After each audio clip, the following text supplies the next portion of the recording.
खालसा वाहिगुरू जी की फतेह। भाई गुरदास जी ने पावन वार के अंदर बड़ा प्यारा उपदेश सिक्ख्या सानू दिती है।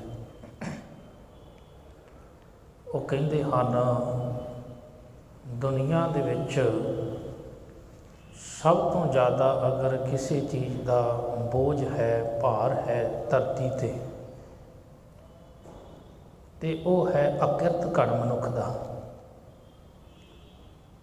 हालांकि धरती उत्ते वड्डे वड्डे सागर ने, पहाड़ ने, दरख्त ने, जीव जंत ने, किन्नियां वड्डियां वड्डियां मनुख ने बिल्डिंगां बना लईआं ने, होर बेअंत चीज़ां ने, पर सब तो भारी चीज़ अगर धरती उत्ते कोई है तो वह अकिरत घण मनुख। अकिरत घण मनुख उन्होंने आख्या जाता है जिहड़ा किसी तो चीज़ लैके ते ना शुकरा हो जाए, कोई चीज़ हासिल करके प्राप्त करके ते मुनकर हो जाए, शुकराना ना करता हो, बेशुकरा मनुख या मुकरन वाला मनुख। सतगुर सच्चे पातशाह जी आखते ने कि अकाल पुरख परमात्मा ने तेनों ये जीवन दिता, तेरे उत्ते किन्ने परोपकार कीते ने, तेरे ते किन्ना भला कीता है, किन्नियां रहमतां कीतियां ने। घट्टो घट दिन विचों एक समा वो कढ़ कि तू मालिक का शुकराना कर सके। अकिरत घर ना बन, बल्कि शुकराना कर। जदों आपां धन गुरु गोबिंद सिंह महाराज पातशाह जी के जीवन की गल करते हैं तो सतगुर सच्चे पातशाह जी के जिहड़े दादा जी ने गुरु हरगोबिंद महाराज जी ने, तो गुरु हरगोबिंद महाराज सच्चे पातशाह जदों ग्वालियर के किले में गए ने ना, उत्थे वड्डे वड्डे राजे कैद किए हुए सन। वो एक ऐसा किला बनाया सी भी उहदे विचों कोई भी मनुख जिहड़ा है वो बाहर नहीं सी निकल सकता, सिवाय वो मनुख मर भी जाए तो अंदर ही। उस किले में उन्होंने रखा जाता सी जिहड़े वड्डे वड्डे राजे होया करते सन या जिहड़े बगावत करते सन बागी लोगों। सतगुर सच्चे पातशाह जदों उत्थे गए सन तो उत्थे जिहड़े राजे लोग सन, पहाड़ी राजे कैद किए सन, उन्होंने महाराज अगे फरियाद की सी, सतगुरु जदों तक तुसी नहीं सो आए उदों तक तो सानू इंज लगदा सी भी साडी जिंदगी इत्थे ही है, नरक, असी नहीं निकल सकते। पर क्योंकि तुसी आ गए हो, हुण सानू एक हौसला मिल गया है भी तुहाडे चरनां दे नाल जुड़ के जीवन तो मिल सकता है, मुरदे भी जिउंदे हो जाते ने। किरपा करो, जे तुसी साडे ते रहमत करोगे, किरपा करोगे तो सानू इस किले विचों बाहर कढ दिओगे। हुण समय का बादशाह जहांगीर तो कह दिंदा भी गुरु हरगोबिंद पातशाह जी नूं भी तुसी चले जाओ, पर महाराज उत्थे ये आखदे ने भी मैं जावांगा जरूर, पर आ जिहड़े राजे ने ना, जे इन्हां नूं तुसीं बाहर कढोगे तां। गुरु का काम है परोपकार करना, भला करना, दुश्मन का भी भला सोचता गुरु। हुण उत्थे सतगुर सच्चे पातशाह जी ने वो जिहड़े 52 वड्डे राजे सन, 51 छोटे राजे सन, सारिआं नूं रिहा करता। जिद्दण वो वापस आए अपने इलाकिਆਂ ਦੇ ਵਿੱਚ, किसी की धी ने शुक्र मनाया, किसी के पुत्र ने मनाया, किसी की पत्नी खुश है, किसी की माँ, किसी का बाप, सारे खुश सन। जिन्हां की उम्मीद नहीं सी बच के आउण दी, वो बच के आ गए। हुण वेखो जदों गुरु गोबिंद सिंह महाराज पातशाह जी का समा आया, जिहड़े राजियां नूं गुरु हरगोबिंद पातशाह जी ने छुड़वाया सी, अगों उन्हां दे जिहड़े पोतरे ने भीम चंद वर्गे, हुण वो गुरु गोबिंद सिंह पातशाह जी के खिलाफ साजिशां रचते हैं। किन्ने वड्डे अकिरत घण लोग सन।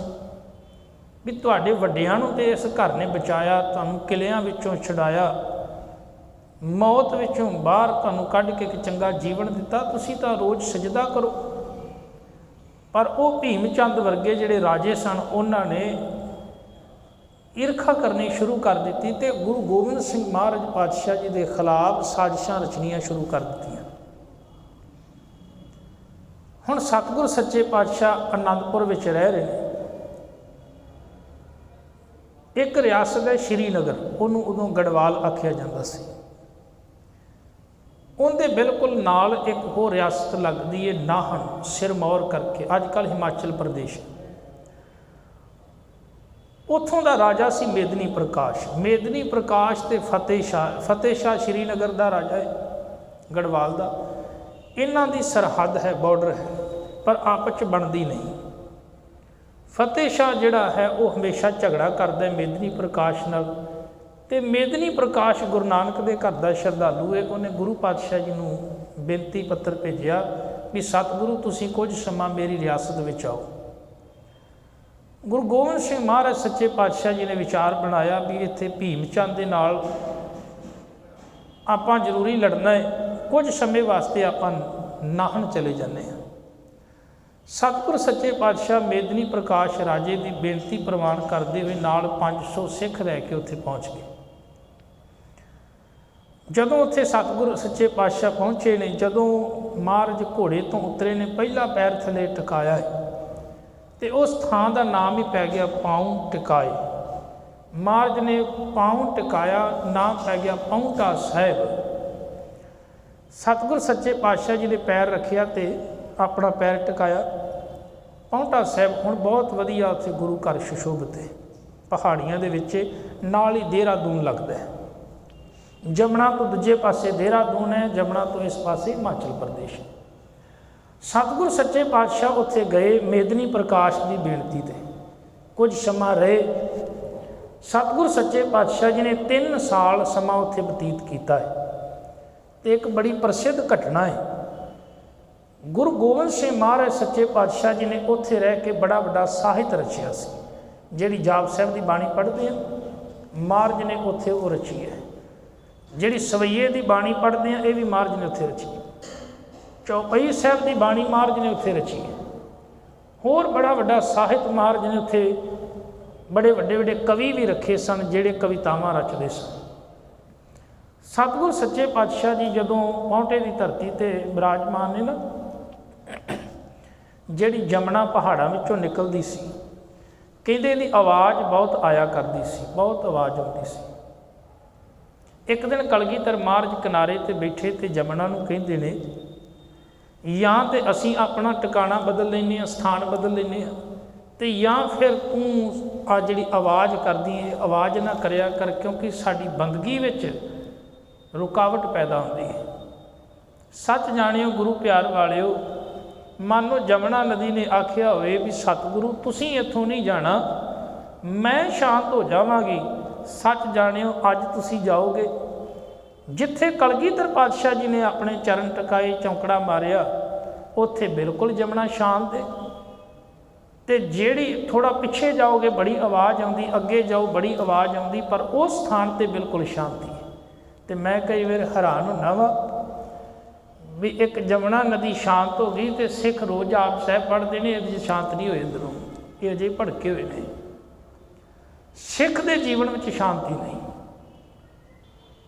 तो दरबार चलता होवे ना, उत्थे भी कई बार गल्लां बातां करी जाणगे, उत्थे भी आके कई बार व्यापार दीयां गल्लां, संसार दीयां गल्लां, ना मिले तो पड़ोसियां दीयां गल्लां करनियां, रिश्तेदारां दीयां गल्लां चलदे दीवान च, बाणी चलती होवे, विचार चलती होवे, कीर्तन चलता होवे, नहीं शांत। एक जमुना नूं समझ आ गई कलगीधर पातशाह जी के चरनां नाल जुड़ के भी शांत होना है, तो सिखा तू कदों सिखेगा। खैर सतगुर सच्चे पातशाह जदों उत्थे विराजमान ने ना, तो उत्थे सतगुर सच्चे पातशाह जी के चरनां दे विच बाबा राम राय जी ने आउणा कीता। बाबा राम राय जी कौन ने? बाबा राम राय जी धन गुरु गुरु हरकृष्ण महाराज के वड्डे भराता ने। ਜਿਨ੍ਹਾਂ ਨੇ ਦਿੱਲੀ ਜਾ ਕੇ ਬਾਣੀ ਦੇ ਅਰਥ ਬਦਲ ਦਿੱਤੇ ਸਨ। ਤੇ ਸਤਿਗੁਰੂ ਸੱਚੇ ਪਾਤਸ਼ਾਹ ਨੇ, ਗੁਰੂ ਹਰਿਰਾਏ ਮਹਾਰਾਜ ਨੇ ਆਖਿਆ ਸੀ ਵੀ ਤੁਸੀਂ ਬਾਣੀ ਦੀ ਬੇਅਦਬੀ ਕੀਤੀ, ਅਸੀਂ ਤੁਹਾਡੇ ਮੱਥੇ ਨਹੀਂ ਲੱਗਣਾ। ਉਸ ਸਮੇਂ ਫਿਰ ਉਹ ਔਰੰਗਜ਼ੇਬ ਨੇ ਉਹਨਾਂ ਨੂੰ ਇੱਕ ਜ਼ਗੀਰ ਦਿੱਤੀ ਸੀ ਦੂਣ ਦੇ ਇਲਾਕੇ ਵਿੱਚ। ਦੂਣ ਦੇ ਇਲਾਕੇ ਵਿੱਚ ਉਹਨਾਂ ਨੇ ਇੱਕ ਦੇਹਰਾ ਬਣਾ ਲਿਆ ਸੀ। ਬਾਅਦ ਵਿੱਚ ਉਹ ਨਗਰ ਦਾ ਨਾਂ ਹੀ ਪੈ ਗਿਆ ਦੇਹਰਾਦੂਨ। ਬਾਬਾ ਰਾਮ ਰਾਏ ਦੂਣ ਦੇ ਇਲਾਕੇ ਪਹਾੜੀਆਂ ਵਿੱਚ ਵਸੇ। ਉਹਨਾਂ ਨੇ ਦੇਹਰਾ ਬਣਾਇਆ, ਪੂਜਾ ਕਰਨੀ ਸ਼ੁਰੂ ਕਰਤੀ, ਗੁਰੂ ਬਣ ਗਏ ਅਤੇ ਨਾਂ ਪੈ ਗਿਆ ਦੇਹਰਾਦੂਨ ਇਲਾਕੇ ਦਾ। ਅਤੇ ਉਹ ਫਿਰ ਸਤਿਗੁਰ ਸੱਚੇ ਪਾਤਸ਼ਾਹ ਜੀ ਕੋਲੋਂ ਮਾफ़ੀ ਮੰਗਣ ਵਾਸਤੇ ਵੀ ਮੇਰੇ ਕੋਲੋਂ ਉਦੋਂ ਬੜੀ ਵੱਡੀ ਭੁੱਲ ਹੋਈ ਸੀ, ਪਰ ਅੱਜ ਜਿਹੜੇ ਮੇਰੇ ਮਸੰਦ ਨੇ ਨਾ ਕੋਲ, ਇਹ ਮੈਨੂੰ ਖਤਮ ਕਰਨਾ ਚਾਹੁੰਦੇ ਨੇ। ਹੁਣ ਸਤਿਗੁਰ ਸੱਚੇ ਪਾਤਸ਼ਾਹ ਦਾ ਬਿਰਧ ਸੁਭਾਅ ਹੈ ਵੀ ਜਿਹੜਾ ਵੀ ਚਰਨਾਂ ਵਿੱਚ ਆਵੇ ਉਹਨੂੰ ਆਪਣੇ ਗੱਲ ਨਾਲ ਲਾਉਣਾ ਹੈ। ਹੁਣ ਉਹ ਚੱਲ ਕੇ ਆਇਆ ਜਮਨਾ ਦੇ ਵਿਚਕਾਰ, ਬਿਲਕੁਲ ਮਿਲਾਪ ਹੋਇਆ ਕਲਗੀਧਰ ਮਹਾਰਾਜ ਸੱਚੇ ਪਾਤਸ਼ਾਹ ਜੀ ਦਾ, ਅਤੇ ਚਰਨਾਂ 'ਤੇ ਮੱਥਾ ਟੇਕਿਆ। ਬਾਬਾ ਰਾਮ ਰਾਏ ਜੀ ਨੇ ਮਾफ़ੀ ਮੰਗੀ, ਸਤਿਗੁਰੂ ਬੜੀ ਵੱਡੀ ਭੁੱਲ ਹੋ ਗਈ ਸੀ। ਸਤਿਗੁਰੂ ਨੇ ਗੱਲ ਨਾਲ ਲਾਇਆ ਵੀ ਕੋਈ ਗੱਲ ਨਹੀਂ, ਜੇ ਕੋਈ ਇਨਸਾਨ ਗਲਤੀ ਕਰ ਲੇ, ਇਹ ਘਰ ਜਿਹੜਾ ਹੈ ਜੈਸੇ ਬਾਲਕ ਭਾਈ ਸੁਭਾਈ ਲੱਖ ਅਪਰਾਧ ਕਮਾਵੇ, ਕਰ ਉਪਦੇਸ਼ ਝਿੜਕੇ ਬਹੁ ਭਾਂਤੀ ਬੌੜ ਪਿਤਾ ਗਲ ਲਾਵੇ, ਪਿਛਲੇ ਔਗਣ ਬਖਸ਼ ਲਏ ਪ੍ਰਭ ਆਗੇ ਮਾਰਗ ਪਾਵੇ। ਇਹ ਤਾਂ ਪਿਛਲੀ ਗਲਤੀਆਂ ਗੁਨਾਹਾਂ ਨੂੰ ਬਖਸ਼ ਦਿੰਦਾ। ਸੱਚ ਜਾਣਿਓ, ਇੱਕ ਗੁਰੂ ਦਾ ਦਰ ਐਸਾ ਹੈ ਜਿੱਥੇ ਬੰਦਾ ਗਲਤੀਆਂ ਕਰਕੇ ਆਵੇ ਅਤੇ ਦਿਲ ਦੀ ਗੱਲ ਕਹਿ ਵੀ ਸਕਦਾ ਅਤੇ ਗੁਰੂ ਬਖਸ਼ ਵੀ ਦਿੰਦਾ। ਅਤੇ ਜੇ ਤੁਸੀਂ ਦੁਨੀਆ ਨੂੰ ਦੱਸੋਗੇ, ਉਹਨਾਂ ਨੇ 10-12 ਹੋਰ ਦੱਸ ਦੇਣੀਆਂ ਨੇ ਵੀ ਆ ਵੀ ਸਨ। ਸੰਸਾਰ 'ਚ ਦੱਸੋਗੇ, ਵੈਸੇ ਤਾਂ ਬੰਦਾ ਦੱਸਦਾ ਨਹੀਂ, ਪਰ ਗੁਰੂ ਕੋਲ ਆ ਕੇ ਬੰਦਾ ਮਾਣ ਨਾਲ ਕਹਿੰਦਾ ਹਮ ਅਵਗੁਣ ਭਰੇ ਏਕ ਗੁਣ ਨਾਹੀ। ਦੁਨੀਆ 'ਚ ਬੰਦਾ ਕਹਿੰਦਾ, ਤੁਸੀਂ ਗਲੀ ਦੇ ਵਿੱਚ ਜਾਓ, ਸਮਾਜ ਵਿੱਚ ਜਾਓ, ਤੁਸੀਂ ਕਿਸੇ ਨੂੰ ਕਹੋ ਵੀ ਤੇਰੇ 'ਚ ਆਹ ਕਮੀ, ਉਹ ਕਹੇਗਾ ਨਹੀਂ 10 ਖੂਬੀਆਂ ਨੇ, ਕਮੀ ਕੋਈ ਨਹੀਂ। ਪਰ ਇੱਥੇ ਮਾਣ ਨਾਲ ਆ ਕਹਿੰਦਾ ਹਮ ਅਵਗੁਣ ਭਰੇ, ਵੀ ਗੁਣ ਇੱਕ ਵੀ ਨਹੀਂ। ਇਹ ਗੁਰੂ ਦੀ ਵਡਿਆਈ ਹੈ ਕਿ ਮਨੁੱਖ ਗੁਰੂ ਕੋਲ ਆ ਕੇ ਸਵੀਕਾਰ ਕਰ ਲੈਂਦਾ, ਬਾਹਰ ਨਹੀਂ ਕਰਦਾ, ਬਾਹਰ ਡਰਦਾ ਹੈ। ਹੁਣ ਉਹ ਆਇਆ, ਭੁੱਲ ਬਖਸ਼ਵਾਈ ਬਾਬਾ ਰਾਮ ਰਾਏ ਜੀ ਨੇ, ਗੁਰੂ ਨੇ ਵੀ ਬਖਸ਼ ਦਿੱਤਾ, ਭਾਵੇਂ ਕਿ ਬਾਅਦ ਵਿੱਚ ਮਸੰਦਾਂ ਨੇ ਉਹਨਾਂ ਨੂੰ ਖਤਮ ਕਰਤਾ, ਮਾਰ ਦਿੱਤਾ ਸੀ। ਸਤਿਗੁਰ ਸੱਚੇ ਪਾਤਸ਼ਾਹ ਪੌਂਟੇ ਦੀ ਧਰਤੀ 'ਤੇ ਰਹਿੰਦੇ ਇੱਕ ਬੜਾ ਉੱਘਾ ਪੀਰ, ਜਿਹਦਾ ਨਾਂ ਹੈ ਪੀਰ ਬੁੱਧੂ ਸ਼ਾਹ। ਗੁਰੂ ਪਿਆਰ ਵਾਲਿਓ, ਕਲਗੀਧਰ ਪਾਤਸ਼ਾਹ ਜੀ ਨੂੰ ਪਿਆਰ ਕਰਨ ਵਾਲੇ ਜਿਹੜੇ ਨਾ ਇਸਲਾਮ ਮੱਤ ਵਿੱਚ ਵੀ ਬੜੇ ਹੋਏ। ਵੈਸੇ ਗੁਰੂ ਨਾਨਕ ਦੇ ਘਰ ਨੂੰ ਹਰ ਕੋਈ ਪਿਆਰ ਕਰਦਾ ਹੈ। ਇੱਥੇ ਬਾਬਾ ਫਰੀਦ ਜੀ ਵੀ ਬੈਠੇ ਨੇ, ਇੱਥੇ ਭਗਤ ਸੈਣ ਜੀ ਵੀ ਬੈਠੇ ਹੋਏ ਨੇ। ਸਾਰਿਆਂ ਨੂੰ ਥਾਂ ਬਾਬੇ ਨਾਨਕ ਨੇ ਦਿੱਤੀ ਹੈ। ਜੇ ਬਾਬੇ ਨਾਨਕ ਨੂੰ ਲੋਕੀ ਪੀਰ ਮੰਨਦੇ ਨੇ ਵੀ ਜ਼ਾਹਰ ਪੀਰ ਹੈ, ਅਤੇ ਹਿੰਦੂ ਗੁਰੂ ਮੰਨਦੇ ਨੇ। ਸਤਿਗੁਰ ਸੱਚੇ ਪਾਤਸ਼ਾਹ ਸਾਰਿਆਂ ਦੇ ਸਾਂਝੇ ਨੇ। ਹੁਣ ਗੁਰੂ ਦੇ ਮਹਾਰਾਜ ਸੱਚੇ ਪਾਤਸ਼ਾਹ ਜੀ ਦੇ ਚਰਨਾਂ ਵਿੱਚ ਸਢੌਰੇ ਦਾ ਰਹਿਣ ਵਾਲਾ ਪੀਰ ਬੁੱਧੂ ਸ਼ਾਹ ਆਇਆ। ਉਹ ਆਪਣੇ ਮੁਰੀਦਾਂ ਨਾਲ ਆਇਆ, ਕਲਗੀਧਰ ਮਹਾਰਾਜ ਚਰਨਾਂ ਵਿੱਚ ਮੱਥਾ ਟੇਕਿਆ, ਕੁਝ ਸਮਾਂ ਰੁਕਿਆ, ਬਖਸ਼ਿਸ਼ਾਂ ਲੈ ਕੇ ਜਦੋਂ ਮੁੜਨ ਲੱਗਾ ਤੇ ਬਚਨ ਕੀਤੇ, ਸਤਿਗੁਰੂ ਇਸ ਸੇਵਕ ਦੀ ਕਦੀ ਵੀ ਲੋੜ ਹੋਵੇ, ਜਦੋਂ ਆਵਾਜ਼ ਮਾਰੋਗੇ ਮੈਂ ਉਹਦੇ ਹਾਜ਼ਰ ਹੋ ਜਾਵਾਂਗਾ। ਸਮਾਂ ਲੰਘਿਆ, ਔਰੰਗਜ਼ੇਬ ਨੇ 500 ਪਠਾਨਾਂ ਨੂੰ ਕੱਢ ਦਿੱਤਾ ਆਪਣੀ ਫੌਜ ਵਿੱਚੋਂ। ਉਹ 500 ਪਠਾਨ ਜਿਹੜੇ ਨੇ ਪੀਰ ਬੁੱਧੂ ਸ਼ਾਹ ਜੀ ਕੋਲ ਆਏ ਵੀ ਸਾਡਾ ਹੋਰ ਤਾਂ ਕੋਈ ਕੰਮ ਹੈ ਨਹੀਂ, ਅਸੀਂ ਸਿਪਾਹੀ ਲੋਕ ਹਾਂ, ਨੌਕਰੀ ਕਰਦੇ ਹਾਂ ਅਤੇ ਸਾਡੇ ਘਰ ਦਾ ਰੋਜੀ ਰੋਟੀ ਚੱਲਦਾ ਏ, ਅਸੀਂ ਹੁਣ ਕਿੱਥੇ ਜਾਈਏ। ਗੁਰੂ ਪਿਆਰ ਵਾਲਿਓ, ਪੀਰ ਬੁੱਧੂ ਸ਼ਾਹ ਨੇ ਉਸ ਸਮੇਂ ਉਹਨਾਂ 500 ਪਠਾਨਾਂ ਨੂੰ ਲਿਆ ਕੇ ਪੌਂਟੇ ਸਾਹਿਬ ਦੀ ਧਰਤੀ 'ਤੇ ਕਲਗੀਧਰ ਪਾਤਸ਼ਾਹ ਜੀ ਕੋਲ ਨੌਕਰ ਰੱਖ ਦਿੱਤਾ। ਹਾਲਾਂਕਿ ਗੁਰੂ ਮਹਾਰਾਜ ਨੂੰ ਲੋੜ ਨਹੀਂ ਸੀ, ਪਰ ਫਿਰ ਵੀ ਮਹਾਰਾਜ ਸੱਚੇ ਪਾਤਸ਼ਾਹ ਜੀ ਨੇ 500 ਪਠਾਨਾਂ ਨੂੰ ਰੱਖਿਆ।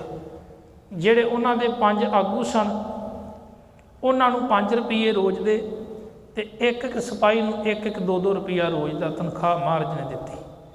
ਔਰੰਗਜ਼ੇਬ ਨੇ ਐਲਾਨ ਕੀਤਾ ਸੀ ਵੀ ਇਹਨਾਂ 500 ਪਠਾਨਾਂ ਨੂੰ ਜੇ ਕਿਸੇ ਨੇ ਨੌਕਰੀ 'ਤੇ ਰੱਖਿਆ, ਉਹ ਸਾਡਾ ਵਿਰੋਧੀ ਹੋਵੇਗਾ। ਕੋਈ ਰਾਜਾ ਉਹਨਾਂ ਨੂੰ ਰੱਖਣ ਲਈ ਤਿਆਰ ਨਹੀਂ ਸੀ, ਹੋਰ ਕੰਮ ਕੋ ਕਰ ਨਹੀਂ ਸਨ ਸਕਦੇ, ਪਰ ਪੀਰ ਬੁੱਧੂ ਸ਼ਾਹ ਦੇ ਕਹਿਣ 'ਤੇ ਮਹਾਰਾਜ ਨੇ ਉਹਨਾਂ ਨੂੰ ਨੌਕਰੀ 'ਤੇ ਰੱਖ ਲਿਆ। ਭੀਮ ਚੰਦ ਅਤੇ ਹੋਰ ਰਾਜੇ ਜਿਹੜੇ ਹਨ, ਉਹਨਾਂ ਨੇ ਮਹਾਰਾਜ ਸੱਚੇ ਪਾਤਸ਼ਾਹ ਜੀ ਦੇ ਨਾਲ ਜੰਗ ਲੜਨ ਦਾ ਮਨ ਬਣਾ ਲਿਆ। ਉਹ ਕਹਿੰਦੇ ਸਨ ਵੀ ਕਿਤੇ ਆਉਣ ਵਾਲੇ ਸਮੇਂ ਵਿੱਚ ਸਾਡੇ ਰਾਜ ਭਾਗ ਨੂੰ ਖਤਰਾ ਨਾ ਹੋਵੇ। ਭੀਮ ਚੰਦ ਨੇ ਸਾਰੇ ਰਾਜਿਆਂ ਨੂੰ ਇਕੱਠਿਆਂ ਕਰਕੇ ਤੇ ਸਤਿਗੁਰ ਸੱਚੇ ਪਾਤਸ਼ਾਹ ਜੀ ਨਾਲ ਜੰਗ ਲੜਨ ਦਾ ਵਿਚਾਰ ਬਣਾਇਆ ਤੇ ਮਹਾਰਾਜ ਨੇ ਵੀ ਆਖਿਆ ਵੀ ਕੋਈ ਗੱਲ ਨਹੀਂ, ਅਸੀਂ ਕਿਸੇ ਨਾਲ ਲੜਦੇ ਨਹੀਂ, ਕਿਸੇ ਨਾਲ ਝਗੜਾ ਨਹੀਂ ਕਰਦੇ, ਪਰ ਜੇ ਕੋਈ ਆਵੇਗਾ ਸਾਡੇ ਨਾਲ ਝਗੜਾ ਕਰਨ ਵਾਸਤੇ, ਕੋਈ ਸਾਨੂੰ ਲਲਕਾਰੇਗਾ ਆ ਕੇ ਸਾਡੇ ਘਰ ਵਿੱਚ, ਸਾਨੂੰ ਮਾਰਨ ਆਵੇ, ਲੁੱਟਣ ਆਵੇ, ਤੇ ਆਪਾਂ ਚੁੱਪ ਨਹੀਂ ਬੈਠਾਂਗੇ। ਕਿਉਂ? ਮਹਾਰਾਜ ਨੇ ਆਖਿਆ ਭੈ ਕਾਹੂ ਕੋ ਦੇਤ ਨਹਿ ਭੈ ਮਨ ਤਾਨ। ਹੁਣ ਜਦੋਂ ਪਹਾੜੀ ਰਾਜਿਆਂ ਨੇ ਤਿਆਰੀ ਸਾਰੀ ਕਰ ਲਈ ਤੇ ਜਿਹੜੇ 500 ਪਠਾਨ ਮਹਾਰਾਜ ਨੇ ਰੱਖੇ ਸਨ, 400 ਪਠਾਨ ਵਿਕ ਗਏ। ਉਹ ਪਹਾੜੀ ਰਾਜਿਆਂ ਨਾਲ ਮਿਲ ਕੇ ਜਾ ਕੇ, ਵੇਖੋ ਇਹ ਹੁੰਦੇ ਨਾ ਕਿਰਤ ਕਣ, ਕਦੀ ਉਹਨਾਂ ਨੂੰ ਕੰਮ ਨਹੀਂ ਸੀ ਮਿਲਦਾ। ਤੇ ਅੱਜ ਜਦੋਂ ਮਹਾਰਾਜ ਗੁਰੂ ਗੋਬਿੰਦ ਸਿੰਘ ਸੱਚੇ ਪਾਤਸ਼ਾਹ ਜੀ ਨੂੰ ਲੋੜ ਪਈ ਤੇ ਉਹ 400 ਉਹਨਾਂ ਵਿੱਚੋਂ ਵਿਕ ਗਏ, 100 ਰਹਿ ਗਏ।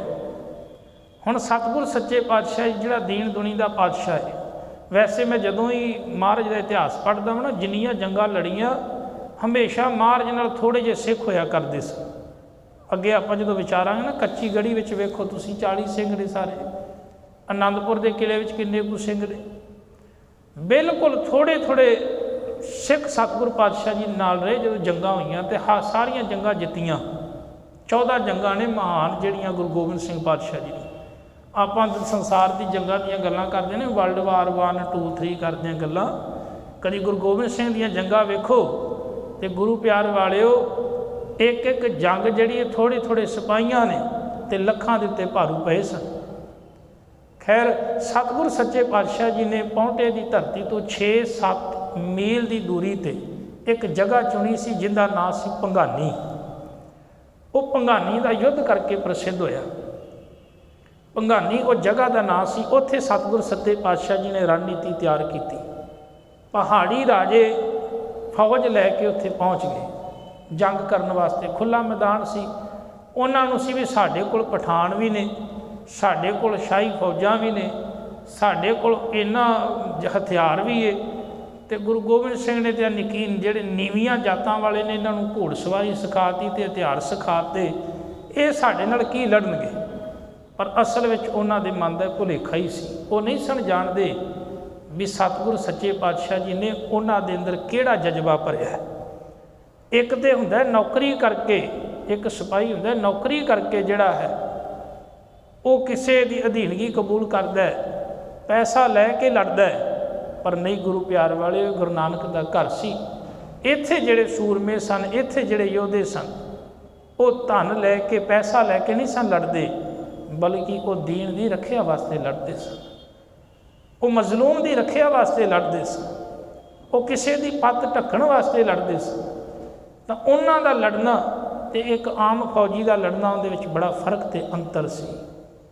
ਸੋ ਉਹ ਭੰਗਾਨੀ ਦਾ ਜੰਗ ਜਿਹੜਾ ਕਿਵੇਂ ਹੁੰਦਾ ਹੈ, ਕਿਵੇਂ ਹੋਇਆ, ਕੀ ਰਣਨੀਤੀ ਮਹਾਰਾਜ ਨੇ ਤਿਆਰ ਕੀਤੀ, ਇਹ ਸਾਰੀ ਵਿਚਾਰ ਆਪਾਂ ਅਗਲੇ ਦੀਵਾਨਾਂ ਵਿੱਚ ਸਾਂਝੀ ਕਰਾਂਗੇ। ਵਿਚਾਰਾਂ ਕਰਦੇ ਹਾਂ, ਬਿਨ ਭੁੱਲਾਂ ਹੋਈਆਂ ਬਖਸ਼ ਲੈਣੀਆਂ। ਬੁਲਾਓ ਫਤਿਹ। ਵਾਹਿਗੁਰੂ ਜੀ ਕਾ ਖਾਲਸਾ।